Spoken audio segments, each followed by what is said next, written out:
Jazz music played softly in the background. Not too softly, so it couldn't be enjoyed, but enough so people could carry on a conversation. Cole Banks waited with 2 cups of coffee, one for him and one for his agent, Diana Mitchell, who at that moment hurried towards him. She looked good in her navy blue slacks, white blouse, and navy blue blazer. The only jewelry she had on that morning were diamond studs, a simple white gold wedding band, and a watch. He knew she was wealthy. It just wasn't obvious by the way she dressed. She put her messenger bag down, slipped out of her coat as he watched. "Did you come from your office?" he asked. She worked on the 30th floor above the street-level coffee shop they sat in. "I haven't been there yet." She eyed the coffee. "You ordered for me?" "You're busy. I figured I could save you the time." "Thank you." Diana took a grateful sip. "That's good," she sighed. "What did you want to talk to me about?" "I have a potential client for you," he said. "I wanted to talk to you about her." "Okay." Diana took another sip. "Her name is Jessie Ames." "I've heard of her." Diana searched her memory. 19 years old, played in a couple of movies about high school girls, was nominated for an Emmy in both, lost both times. "Yes, that's true." 19. "I don't work for kids." Diana glanced at her watch. "I know you don't." Cole spoke. "But here's the deal." Diana watched him. "Okay." "My book, Deadly Highway, is going to be made into a movie. Jessie has been asked to take the leading role." He stopped her protest before she could get the words out. "I know you don't represent kids, but this is important." Diana took a third sip as she Googled Jessie. She swallowed as she clicked on her bio. Jessie Ames was 19 years old on her last birthday, December 14th. She lived at home with her parents, FBI Special Agent in Charge Sam Ames, and mother Elizabeth Ames, federal judge. She was juggling her acting career with studying at the New York School of Drama, where she made perfect grades. Her aunt was Congresswoman Susan Williams of New York.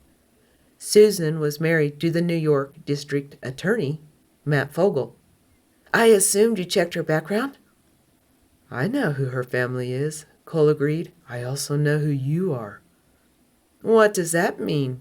Diana asked. "You went to college in Arizona. You met Slade Mitchell when you walked into a biker bar on a dare. He came over to meet you before you had your first drink. That started a 2-year love affair that ended in a marriage. 2 weeks into the marriage, you got the job offer to move to New York. Slade bought the condo you live in now and moved you.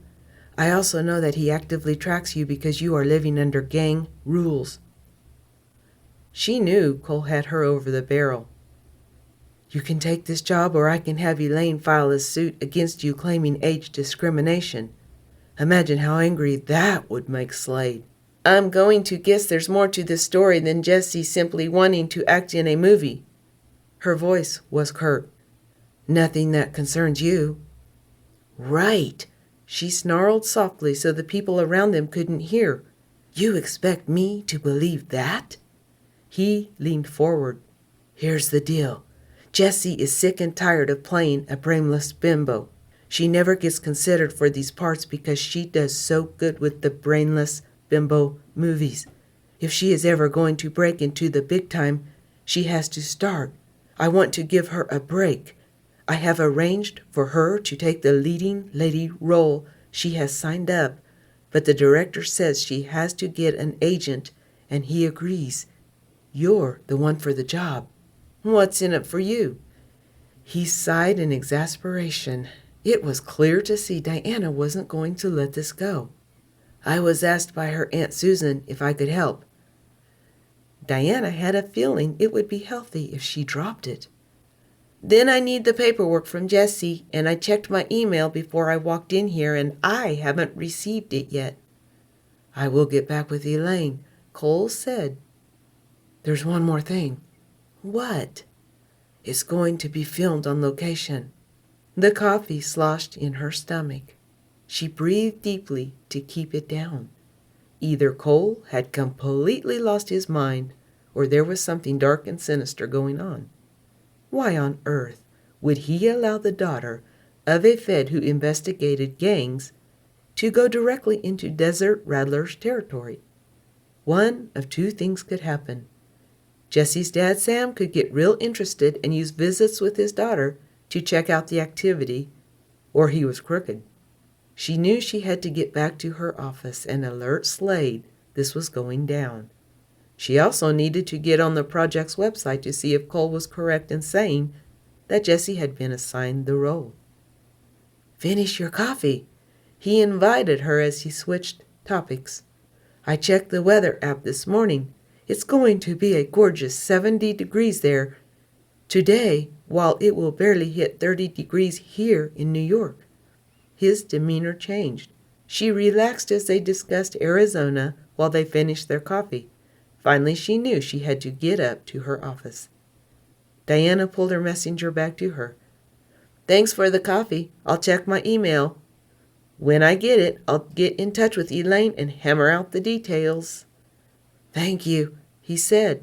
"I'm going to move there for the duration of the filming. I promised her aunt I'd stay with her. They've rented me a place there." Diana got to her office. She figured the first thing she'd better do is alert Slade. He wouldn't be happy, but it'd be even worse for her if she didn't. Slade would put 100% of the blame on her. It took 6 tries before Diana got the email typed on the phone. She hoped it made sense. The headache behind her eyes was growing at an alarming rate.